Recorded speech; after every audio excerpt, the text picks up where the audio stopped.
We welcome you into a live edition of the Bell Ringers podcast. Ben Goldstein, Matt Brown filling in tonight for Colin Daly.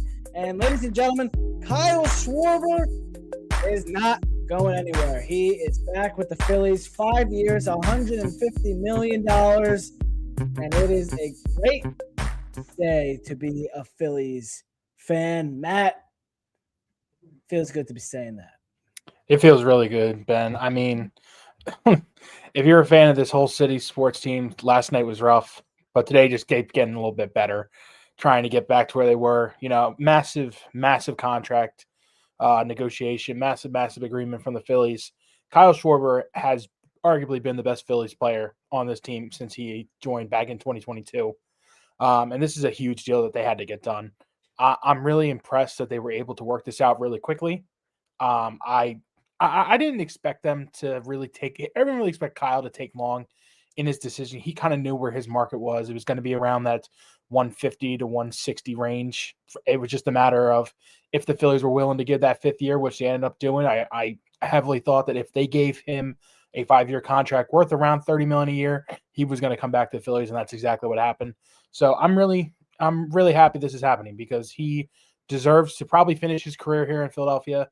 He has been maybe, I don't want to say the best signing in the Phillies history because you got guys like Bryce Harper and Zach Wheeler, and you can even say Trey Turner too, who have been probably a little bit better, and Roy Halladay and all the great free agency signings they've made in the last decade and a half.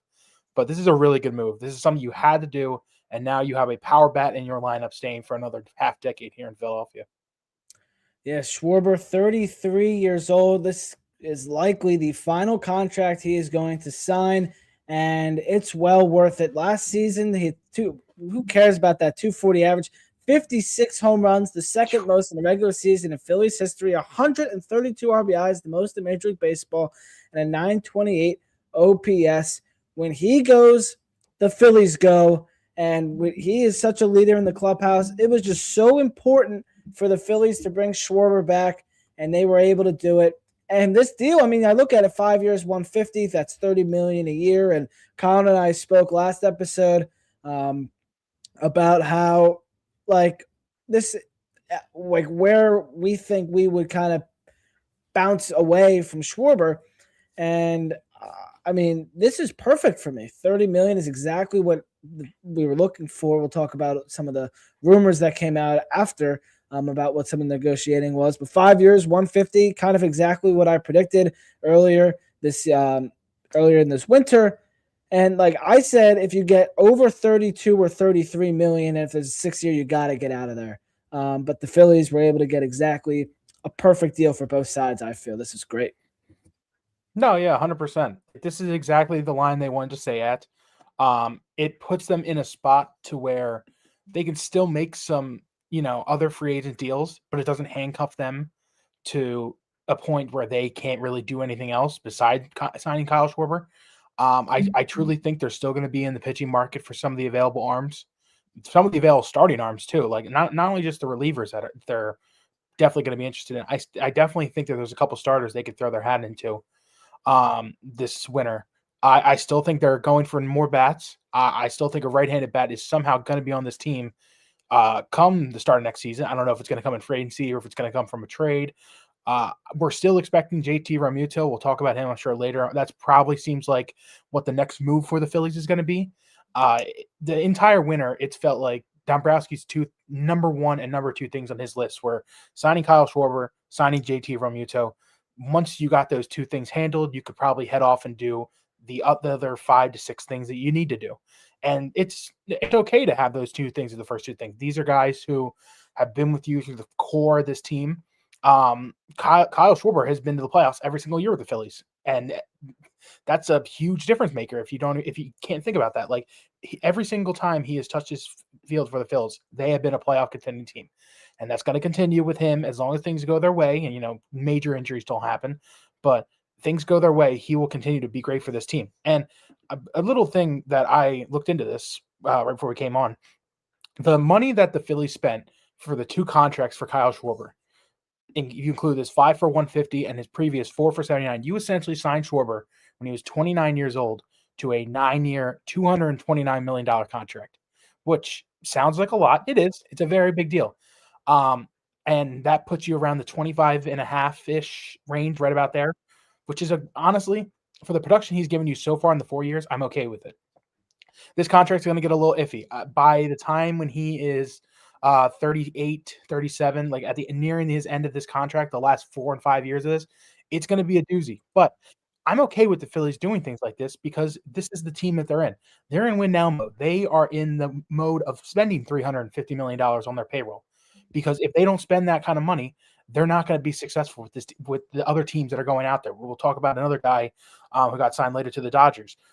Teams like the Dodgers, teams like the Yankees, teams like the Red Sox, the Mets, they're spending money in the upwards of $350 million. And if the Phillies don't keep up with that track, they're not going to win. It's just plain and simple. They're not going to compete. They're going to get out every year. I know they're going out already in the NLDS the last couple of years, but this is just how it's going to be. They are in win now mode when they signed Bryce Harper to that 13-year contract. They're still in win now mode right now. And this is the type of things you got to pay up right now if you really want to win. Over 4 years in Philadelphia, Schwarber has hit 187 homers and is ranked among the league leaders in walks and on-base percentage. He was also named the NL Outstanding Player this season, voted upon by his fellow MLB players as part of the MLBPA Players' Choice Awards, and finished runner-up in MVP voting to some guy named Shohei Ohtani. His low batting average and strikeout percentage, those are all one thing, but like his track record, he has been one of the best sluggers in Phillies history, and these teams aren't what they are since 22 without Kyle Schwarber. I mean, you said it. You go back to 22, like earlier that year, there needed to be that team was bad. And Schwarber was kind of, he was the one kind of providing some of that the little bit of offense that they had earlier in that season. And his leadership branched them into what they became. They went to that World Series. He has a home run in every single round of the playoffs. That is wild, and there's no denying he's a winner. 11 MLB seasons, 10 playoff appearances. Mm-hmm. So it is so important to bring Schwarber back, not just because of what he can do for you on the field, which is, of course, what we all see, but what he provides in that clubhouse is just as valuable. And that goes into this price of $150 million over 5 years. His leadership is so important that it's just invaluable what he can bring to a baseball club. And it is, I don't think they were able to go, there was no replacement for, 50 homers, 120 RBIs, and that leadership he was going to give you. Phillies had to do this. 100%. If it wasn't going to be him, you could have brought in an outside bat like a Pete Alonso, or, you could have swung big for a Cody Bellinger or a Kyle Tucker. Speaking of which, I don't know if they're really going to be out on Pete Alonso. We'll see what his number gets to for what he's expecting, but they could have gone for one of the other big bats like the Tucker, the Bellingers, the Bo Bichette's, even if they really wanted to go get another young big bat that was going to be another $300 million contract for him. They could have 100% did that, but I don't know if that's really what they needed. There's a reason that there were so many teams in on Kyle throughout this process. You saw the Pittsburgh Pirates were a team that were throwing off. I know you laugh and say that, but the Pirates were in on it. I give credit to 4 years, 110 was there. They made that deal last night as well. Yeah. I give them credit for at least trying to be in on a guy like him because they know he's a culture changer. He's someone who can, if they were able to convince him to play for them, that is someone who could instantly change their culture and their winning ways. A team like the Cincinnati Reds, his hometown Reds, were another team that were in on him. Another team that I feel like is itching for a veteran leader of the clubhouse, and that's who they're trying to get. Another team that was going to be really close on him, the Baltimore Orioles, another team kind of feeling like they need veteran leadership. They have a lot of young guys who have the talent, and they have a lot of, up and coming youngsters through their farm system, but they feel like they need that veteran presence. So he was a hot commodity for that reason. Obviously he can put up good numbers. He's going to hit 40-ish home runs a year as long as he stays healthy throughout the year. 56 is a lot. I don't know if he's ever going to be able to do that again. That was an unbelievable season he just had, but there's a reason that he was such a hot commodity from a lot of teams. Obviously, the top guys like the Bellingers and the Tuckers and the Bo Bichettes and even the Alex Bregmans, they're going to have maybe 3 to 4 suitors, and it's going to be the Yankees, Mets, Boston, and Dodgers. Like, there's a reason only those 4 teams are there because they're the only 4 teams that can offer those guys the $300 and the $400 million contract that they're asking for. Kyle not only is a cheaper option, but he's an option that just gives you veteranship that you really need. The Phillies have 3 guys, in my opinion. Well, technically 2 right now because JT Realmuto is still a free agent. But if they re-sign JT, they have 3 guys who could be the captain of this team. JT Realmuto, Bryce Harper, Kyle Schwarber. If they were to name a captain, I think it'd be really hard. It probably would be Bryce Harper because he's, the showman and he's the guy who's done it in the clutch for you. And he's your 13-year guy who came to lead this team and make them better. Obviously, it would be him, but all 3 of those guys bring so much veteran leadership and so much of a captain presence. Kyle and JT are kind of like the older dudes, which crazy calling 34-year-olds older, but that's how some of it is for the guys who are in their 20s. They bring the dad presence and they bring the, it'll be okay, talking to guys, making sure everything's okay, going through the motion of a long MLB season, and they really value that. So I give credit to Dave Dombrowski. I understand that this contract may get ugly in year 4, year 5, especially if the Phillies don't win a World Series during the next few years. But this is chances you have to take. You need sluggers. You need guys that can protect Harper and can put up major home runs, put up major base hits when you need them to in the postseason and in the regular season. And that's what they did in Kyle Schwarber. I'm over the moon with this signing. It had to be done. You could not let him get to another team and do what he does somewhere else. If you want to be the best, you have to sign the best players. And in my opinion, that's what Kyle Schwarber is. To contradict a little bit, as I typically do with you. No, you're good. So, I mean, you look at the other guys out there. You look at a Kyle Tucker. Look at a Pete Alonso. Look at, those are the 2 other big sluggers out there. Mm-hmm. Significantly younger. You could get more years for a similar average annual value of around 30-ish million.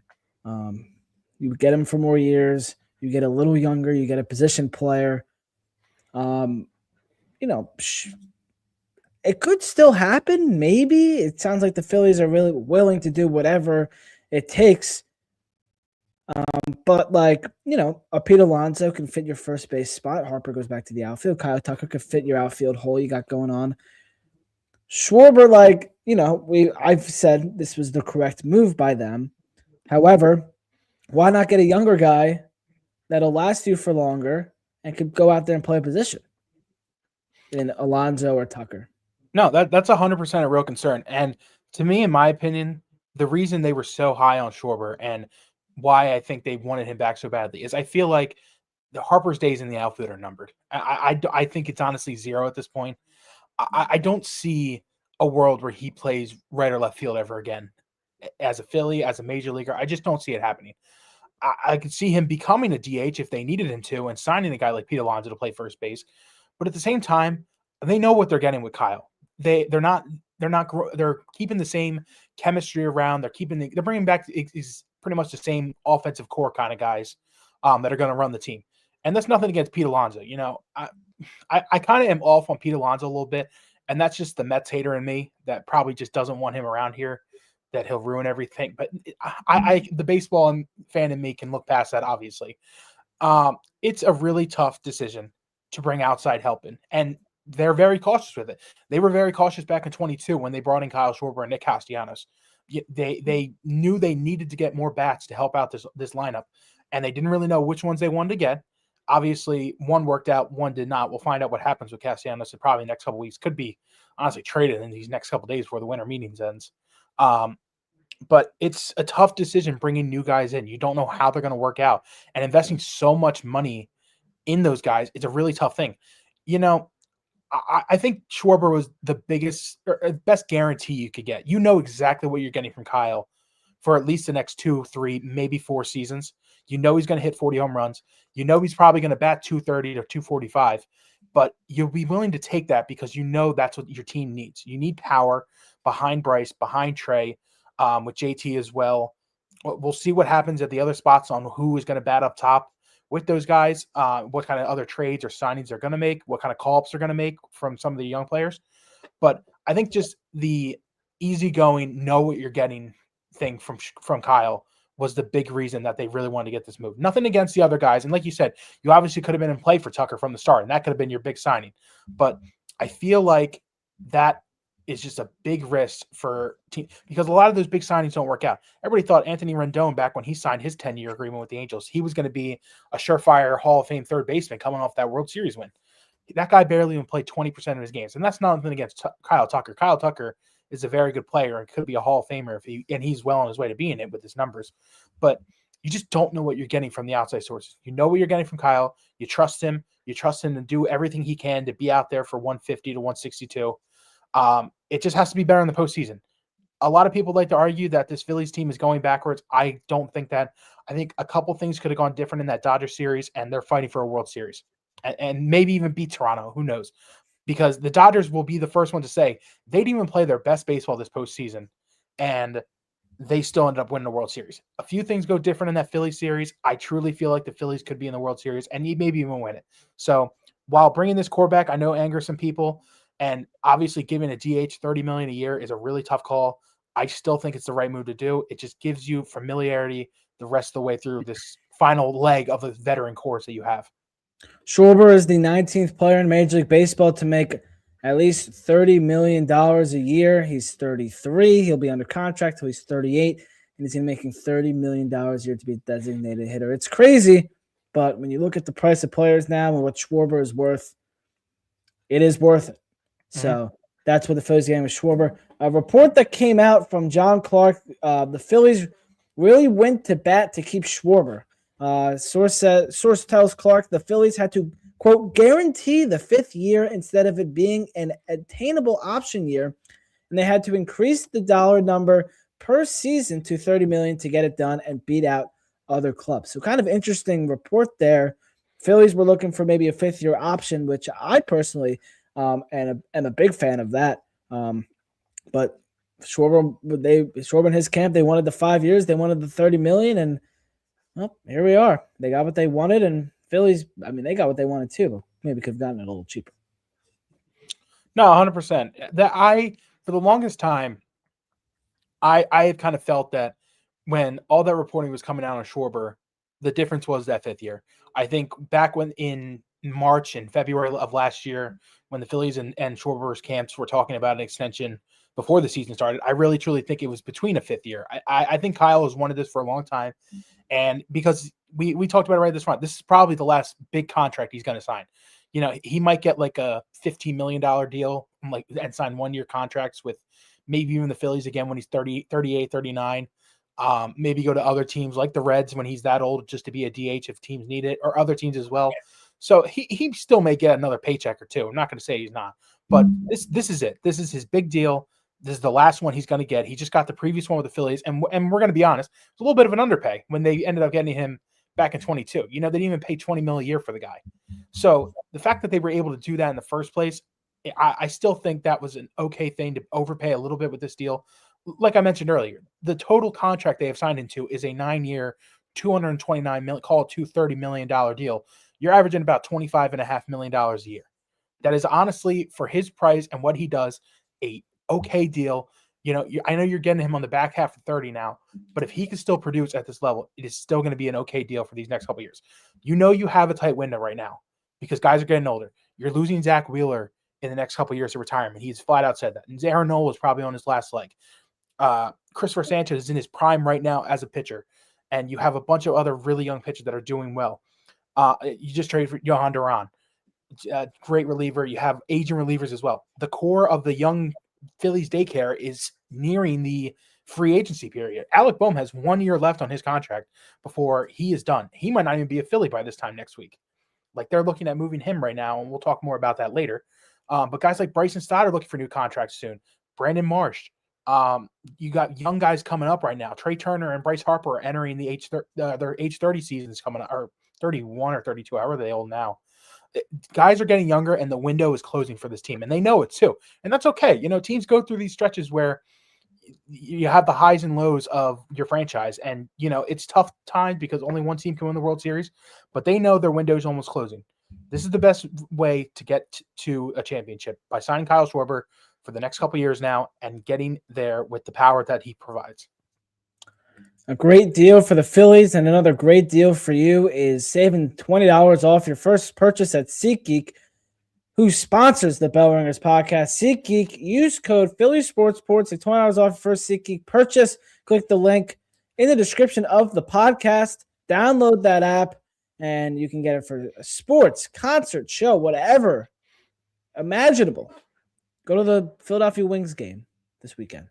Get your tickets on SeatGeek. Use code Philly Sports Report. Save $20 off your first SeatGeek purchase. PHILLYSPORTSREPORT. Hold the S. Save $20 off your first SeatGeek purchase. Phillies today also announced that they have extended Rob Thomson, the manager, through 2027. His contract was up after the 26th year. Now through the lockout 27 season. Do you think that a lot of that went into this is because of we might not be even playing baseball in 27, so you want to kind of have a manager by that point? Like, what do you think? No, that's 100% could have been a reason.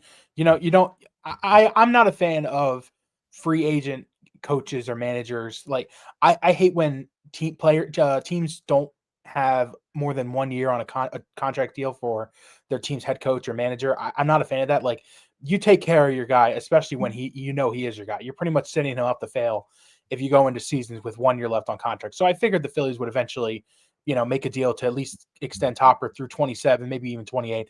And then you bring up that point about the upcoming lockout, which we're expecting next offseason. And I am fully in the group that is going to happen. I don't know how long that lockout's going to last, but baseball is not going to continue the way it is right now this time next year. It's going to be a very dark day for the MLB coming up, and it's going to be a very dark day for the Phillies because if they were not to do this deal and extend Topper and just let him go 1 year in, if they didn't agree to a contract before that deadline, then you'd be without a manager for who knows how long. Like, the last lockout went until right before spring training or in the middle of spring training back in March. Excuse me. And the season just abruptly just started in that spring training, and then a couple weeks later you were starting the MLB season. And if you didn't have a manager at that time, you would have been in so much trouble if you were the Phillies. So the fact that they do this deal now, it totally makes sense. You need to have years on your guy to make sure that things are good. I truly think Rob Thomson is the guy that can lead this Phillies team to a World Series. He's done it before. He's led them to the playoffs 4 straight years in a row. He's one of only, I think it was 3 managers that have ever done that. He has the second best winning percentage and second most number of wins since he took over on June 3rd, 2022. He is the guy that this group rallies behind. And I know people criticize him for moves he has made in the past. I have been critical as well.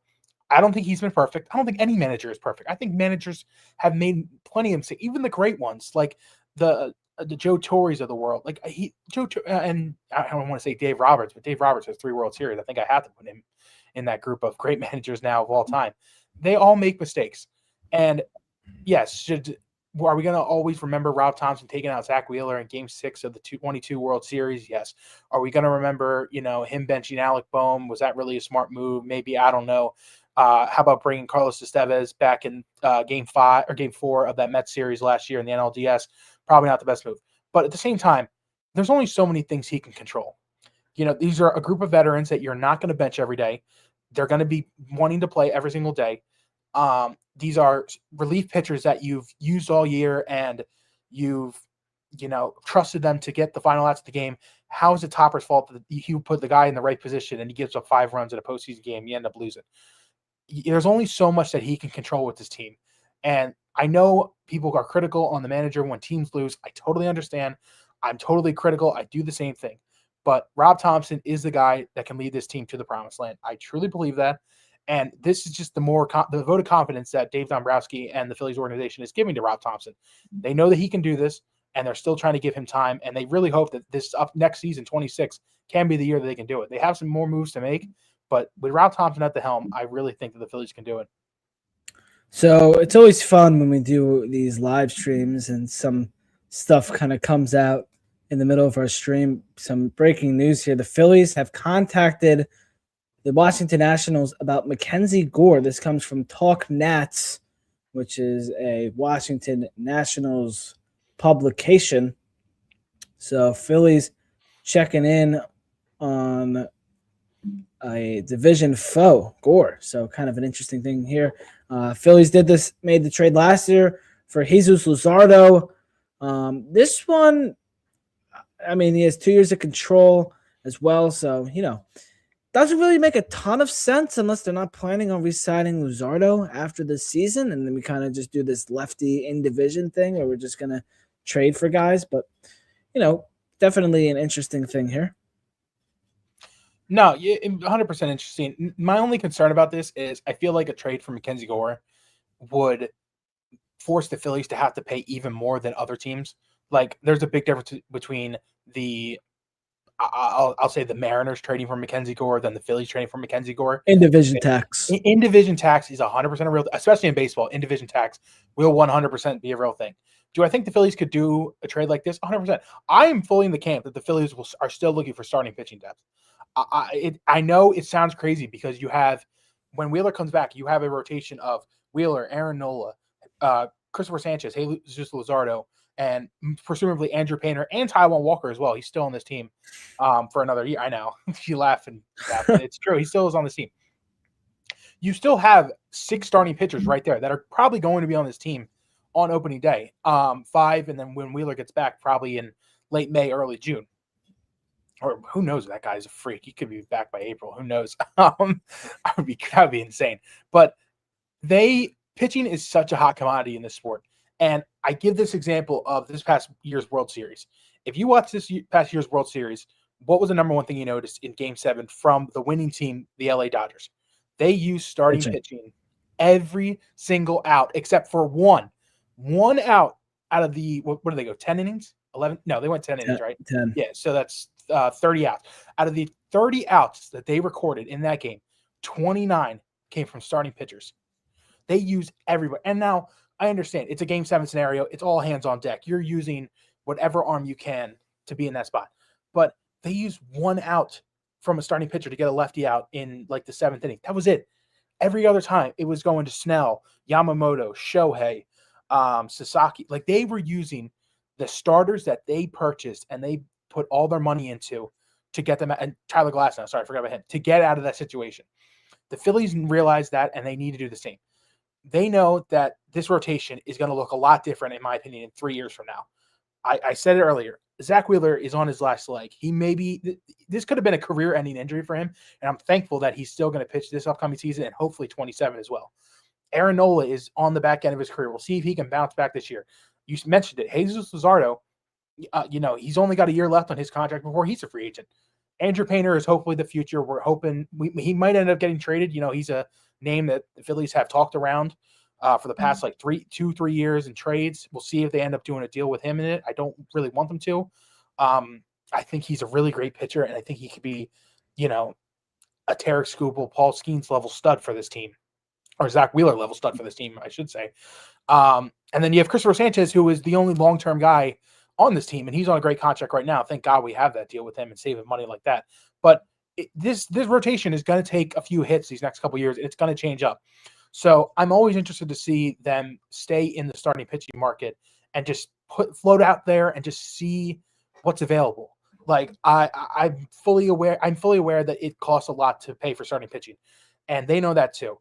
But looking at guys like Mackenzie Gore, looking at guys like Tatsuya Ime, the Japanese pitcher that's coming over, that's getting posted, looking at guys like that, even the Zach Gallons of the world that are free agents, it's always a great thing to throw your hat in there and just know that you're always interested, because they know that, like, with a drop of the hat, things can change. And the better and more prepared they are, the better this team can be. Look at the Dodgers. They had an A and a B starting pitching team this past season, and it got them all the way back to the World Series. They literally had 5 guys who could be better than probably like half of the team's rotations in the league. But that's just what they do. They pay for starting pitching. They pay for pitchers they know can be in big spots, and it ended up working in their favor. And I think the Phillies want to replicate that going into 2026 and beyond. All right, Dave Dombrowski spoke yesterday at the winter meetings, which, if you are not in tune with the winter meetings going on in Orlando, Colin and I will talk on Thursday post winter meetings, so make sure you check that one out when that goes out there. But we are keeping a running article throughout the winter meeting, so go over to phillysportsports.com and check that out with all of the constant updates. But Dombrowski spoke yesterday, and there were 3 or 4 main points. One of them kind of is dismissed. It was about Rob Thomson not getting contract extension. You mentioned Wheeler. One of his points, Wheeler started playing catch last week, which is pretty amazing. He had a blood clot removed, and now he's going out there and playing catch. the big one we need to really talk about is the mutual interest with Don Mattingly to be the bench coach for the Phillies. I mean, it makes sense. He's an experienced. Phillies were looking for an experienced bench coach. I mean, Mattingly, a Yankee legend, still not a Hall of Famer, which I is can't believe that. which I feel which is interesting. Which I really just thought the other night he was getting in. I thought I know Jeff Kent was like a guy that everybody was liking, but I thought it was going to be him and Mattingly that he was going to get enough votes. That's crazy. well, if Jeff Kent is a Hall of Famer, I think it's pretty safe to say that Chase Utley is going to have a plaque up in Cooperstown because when you compare the stats, I mean, Utley outside of the career homers is almost better in every single category. Anyway, it's a different discussion for a different time. But Donnie Baseball, a longtime Yank, the manager of those great Dodger teams in the late 2000s, of course, was the Miami Marlins manager when they weren't very good, but didn't really have much to work with there after everyone kind of scattered. And then, bounced around a couple bench coach teams. It was with Toronto last year, stepped away from the Blue Jays, now comes to the Phillies. And when you go and get an experienced guy like this, to me, it feels like they're lighting a fire under Rob Thompson's butt a little bit, saying, hey, we just gave you this extension, but if things go wrong, we got a guy that we can easily replace you with. No, 100%. And you feel that way a little bit, and I can understand where that's coming from. I do think it's a move that Topper is okay with too, because even he knows that like this is his last job as a baseball guy. He's not going to be accepting a job anywhere else once this is over with the Phillies. And it doesn't shock me that a guy like Don Mattingly is coming to the Phillies organization. If for those of you who don't know, his son Preston Mattingly is the GM of the Phillies, which is crazy. Like that, your son is very high ranking in the organization that you are now with. Like it's just like your son is hiring you. Yeah, essentially. Which you may say, what does Preston Mattingly do? He pretty much is Dave Dombrowski's right-hand man. He does a lot for this organization and, works on trades and talks to people. He's a big deal. I understand there's a president of baseball operations. Dave Dombrowski is the guy making moves. I understand it. But Preston Mattingly is just as important to this organization as Dave. But, so it doesn't shock me that Mattingly, is doing a deal like this. He was just in Toronto this past year. In the World Series, I believe in the same role, if I'm not mistaken, maybe an associate head coach, something like that. I don't know exactly what his role was, but he was an assistant on John Schneider's staff in Toronto, went to the World Series this past year, brings that mentality and leadership. And I can understand where you're getting at with Topper, lighting a fire. But I truly think that it's kind of a helping situation a little bit too. It just gives you a different point of view, a different eye in how would you do this thing? How would I do this thing? Maybe we can find a way that works better. Maybe he could show some things to play. He's been around baseball a long, long time. So I don't see this as a bad thing. I see this as a thing that can only help the Phillies, in my opinion, in the long run. Maybe it'll turn into the Phillies are down in the division like 6 games and everybody's chanting fire Thomson and Mattingly, hire Mattingly. That's the crowd of the roar of the crowd come July. I don't think it's really going to come to that. I think they have the staff that they really like, and I just think Mattingly really helps them overall. I'm not saying it's a bad thing. I'm just saying that this could be, maybe a little something. Yeah, I could see that too. It 100% could happen, but I don't see it the way that I think Topper honestly is encouraged to them to make a signing like this because I think he just only helps the staff get better and it helps his team get better. Dombrowski also will not answer the question about the Phillies' interest in any Japanese free agents.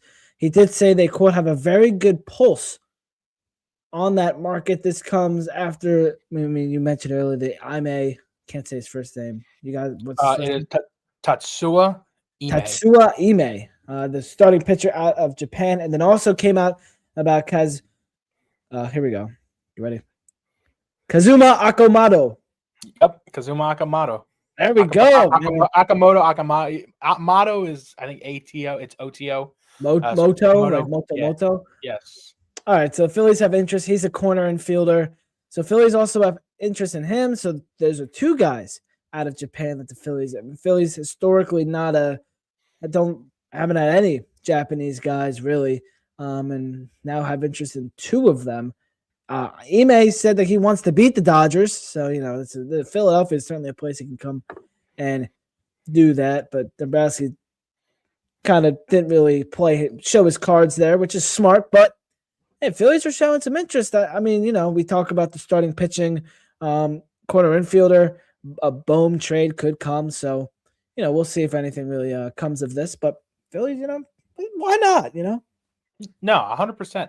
The Akamoto deal could or will be a lower tier value deal. Kind of, it's going to be about like a 5 for nothing more than like 80-ish, maybe 90 mil. He isn't getting much more than that. Ime is going to get a decent deal. He's probably going to get about 20-ish to 22 to 25 a year, depending on how because teams just value starting pitching so much. So that's why I'm really not sure that they can get a guy like that. It's going to cost them a pretty penny to get him. But Akamoto, he is someone who really interests me a lot. He I think would bring a really good spark plug to this team. They're really interested in a right-handed bat, not named JT Realmuto, because they're assuming JT's already coming back. They really want a right-handed bat behind Bryce Harper. And could he be someone like that? I think so. But it does bring the end for Alec Bohm. And maybe that's a better thing. I really don't know. My opinion on Bohm is just so I just feel like they're heading towards a divorce. Like, when you're young, Ben, I don't know if you ever noticed this, but I've seen people who are just ready to move on from each other in relationships and stuff like that. It really feels like that the Phillies and Bohm are just heading towards a divorce, a breakup. The situation just isn't working well with the two of them. The past things that he has said and done, it's not really that really as big of an issue in my opinion for them, but him next year being a free agent, they feel like they want to cash in on him.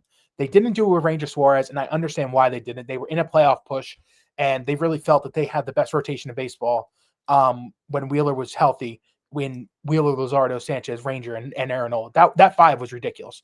They had the best rotation in baseball when all the 5 of those guys are healthy. It didn't work out that way. Zach Wheeler went down, and it really worked in their favor that they didn't trade Ranger Suarez because they needed a guy like Ranger for the postseason when Wheeler was hurt.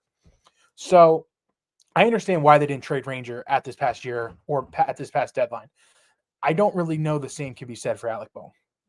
I just think they're heading towards a divorce. I think it's the best interests of them that they can get the value they can now, because I don't personally see them signing Bohm for the 22.5 to 24 that he's going to ask for next year when he becomes a free agent.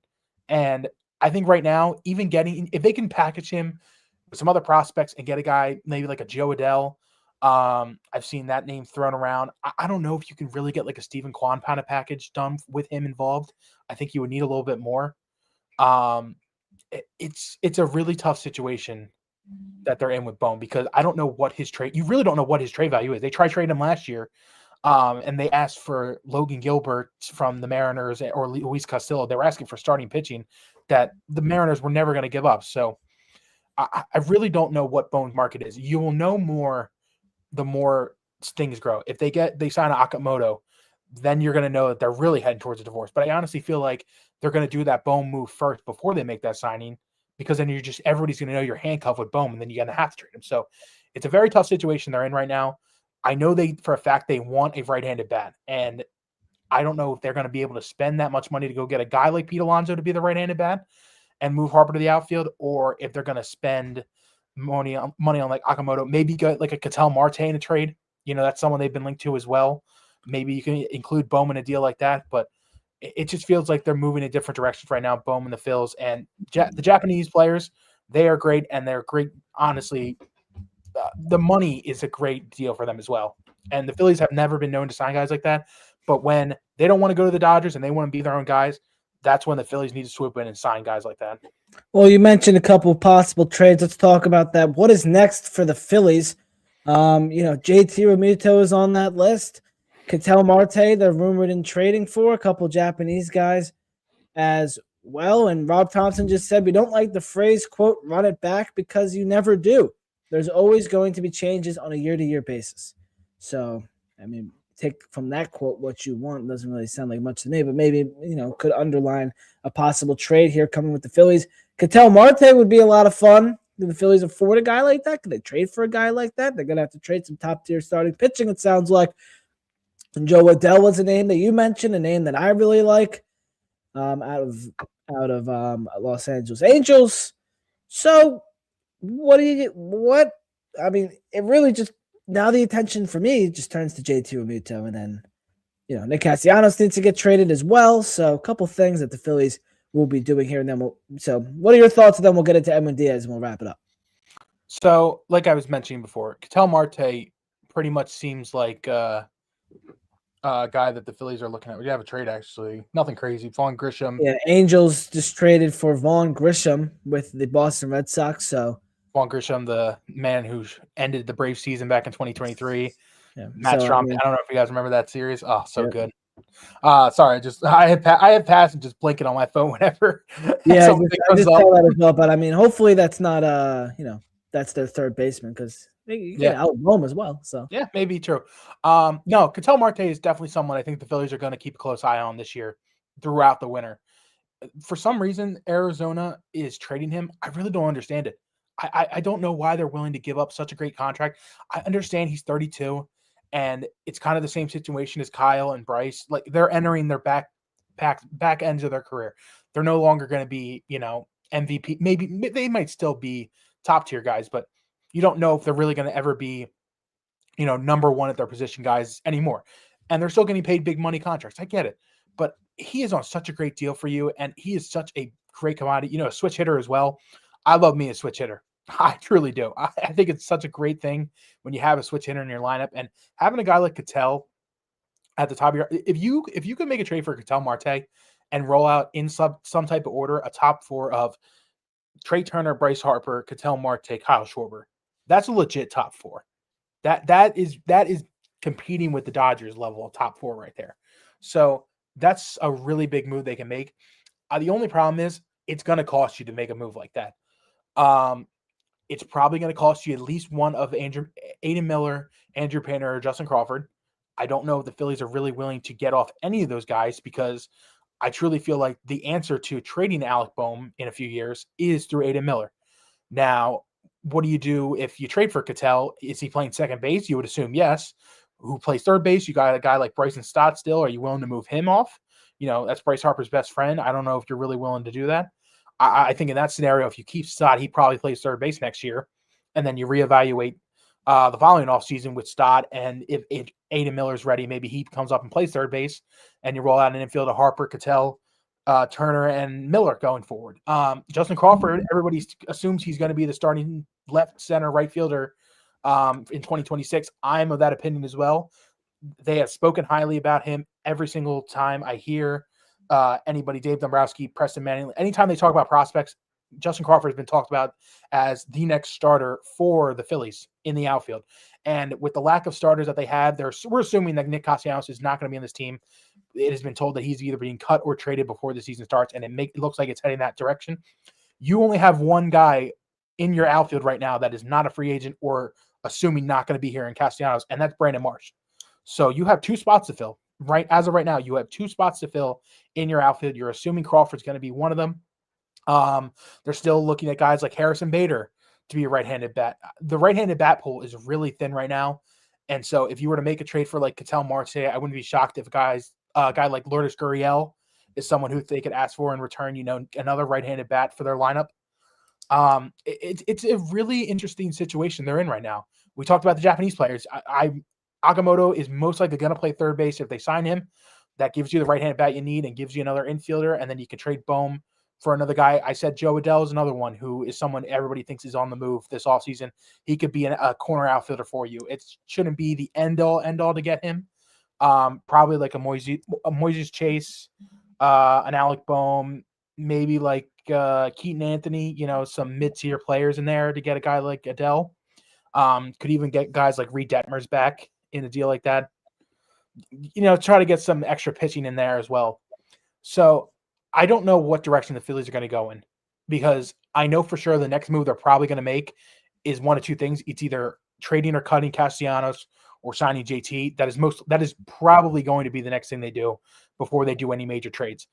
Dave Dombrowski is also known to make trades that nobody even thinks of. I, under the circumstances, had no idea Jesus Luzardo was available last offseason.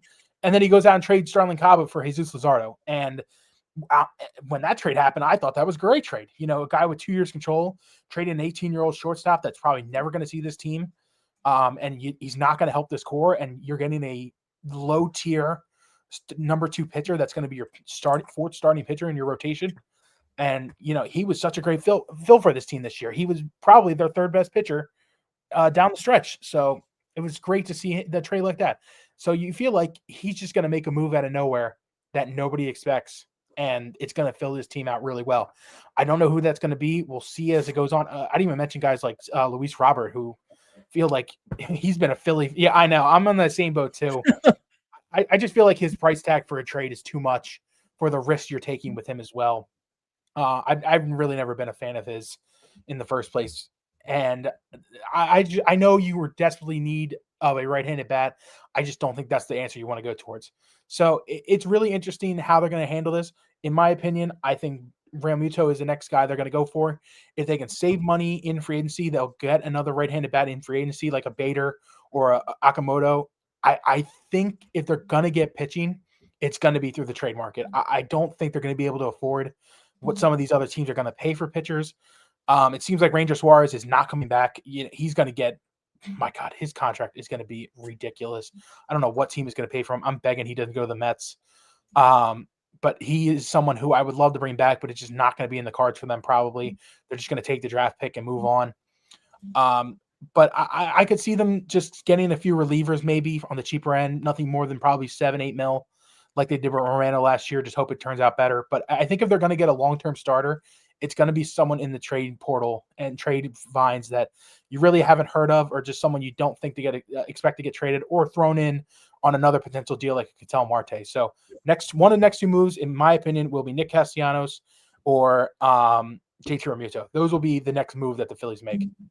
According to Michael Marino, who is a national MLB reporter, he doesn't have any exact affiliations listed, so I'm not really sure how valuable this report is, but I mean, we'll go with it. Last night, the Mets submitted an offer of 3 years, $120 million range, but unclear if that was their final offer. So if this is true, which I don't know who this guy is, Michael. I mean, he's got 14,000 followers. So doesn't have it. I mean, he's followed by Jason Stark. Yeah, it seems legit. That's it. Yeah. So they were in on a 3 for 120 range for Schwarber, which puts him at 40 a year, which is a lot of money. It's well above the AAV that he agreed with the Phillies. But again, I don't think he really wanted to leave here in the first place. And I really don't think he wanted just to be a free agent again at 36. I truly think he wanted the longevity in a deal that paid him a well-respected salary. And I think 30 mil was about that range. And I think the 5 years was the range that he wanted too. He could have cashed in for way more money, but I just don't think that's really what he wanted to do on this contract. I think it was a fake report. Was it really? Yeah, I think so. I just looked up if this is real, and everyone's like, no. No. Never mind. Anyway. Speaking of the Mets, Edwin Diaz is leaving the NL East, which is great for us, but he's going to the Dodgers, which is really not great. Last year, 1.63 ERA, a .87 WHIP, 13.3 K per 9, 28 saves. He has historically either been horrible against the Phillies or absolutely dominant against the Phillies. As of recent, he's been very good against Philadelphia. 3 years, $69 million, the biggest contract for a reliever. The Dodgers doing Dodger things. So I've seen so many people crash out and saying, oh my God, the Dodgers are still ruining baseball. And I understand why you're upset that this is happening. You know, it feels like the Dodgers just sign everybody. The thing that makes me upset is, and what I think the big problem is, I have no problem with the Dodgers going out and signing Edwin Diaz. I think almost every single team in baseball could have given Edwin Diaz the same exact contract for the same exact years and been exactly on him. What makes me upset as a fan, and this is where I see the problem, is the Dodgers can do this while also last season giving Tanner Scott a 4 for $72 million deal. And just, every offseason feels like they can sign the top reliever and have no penalty because of the Dodgers. That's where I have issues. There's a reason that teams don't take chances on a lot of relievers or a lot of pitchers on a lot of long-term deals. And it's because if they mess up on one contract, they're screwed for the entirety of that deal. Take the Rockies for Chris Bryant, for example. The Rockies haven't been relevant in a decade plus. They haven't been to the playoffs in a decade plus, and they really haven't been relevant since the early 2000s, late 90s. And it's because they're a small market team. I get it. They really can't spend that much money. Well, they can, but they don't prefer to because they don't get enough fans and bring enough in, so they don't want to spend. And when they do sign free agents like a Chris Bryant, it is a tough call for them because they lose out if they don't hit on that guy. The Yankees and the Dodgers and the Mets, and I even throw the Phillies in there too. The Phillies signed Nick Castellanos, and they're able just to get off him this year like nothing matters. Like we are able to, fortunately, as a larger market and a larger spending team, to be able to afford mistakes. A lot of young teams can't afford mistakes. Small market teams can't afford mistakes. There's a reason that Detroit is trying to take Tarek Skubal right now. As great as he is, and he's the best pitcher in baseball, in my opinion, if they give him that long-term deal and 3 years in, he blows out his arm to Tommy John and he's never the same pitcher again, the Tigers are going to be irrelevant for another 10 years. It's just how they are, unfortunately. And I do think things need to change a little bit. I do think that you need to incentivize spending in smaller market teams and not letting the top free agents go to every team each year. And I would love a world where they can be in harmony with the top teams not being able to pay for as much money and spend as much money as they do. But the players are never going to take money off the table from these teams. They don't care if they go to the Dodgers and get all this money, like a Blake Snell, like a Glass now. They don't care if this happens. They will go and get as much money as they possibly can. And I really don't think it's that big of an issue and a problem in baseball. I just think that being able to get off mistakes is a thing that I don't love. But that's just how it is. I'm glad that Edwin Diaz, he's out of the Phillies division now for good. We'll see how great he is with the Dodgers. I think that's a great signing for them. It's exactly the kind of piece they needed. I still don't think the Dodgers are done. They have so much more money to spend. And it's going to be a frightening year in 2026 for the Dodgers and as every other team in the National League, because I think the Dodgers are going to be a serious threat to go back for the World Series. Yep. Well, Phillies will have to do their counter, and we will see what they do the rest of the way. Winter meetings continue through Wednesday. Matt, thanks for hopping on. Thank you all for watching and listening to the Bell Ringers podcast. Thank you to SeatGeek for sponsoring as well. Colin and I will be back on Thursday to recap the winter meetings, and if anything happens tomorrow, we'll talk to you then. So we'll leave you with the newest signing of the Philadelphia Phillies. Thank you all for watching and listening. We'll see you next time. 1-2. That one's drilled deep to right field. He has done it! 4 home runs in a game.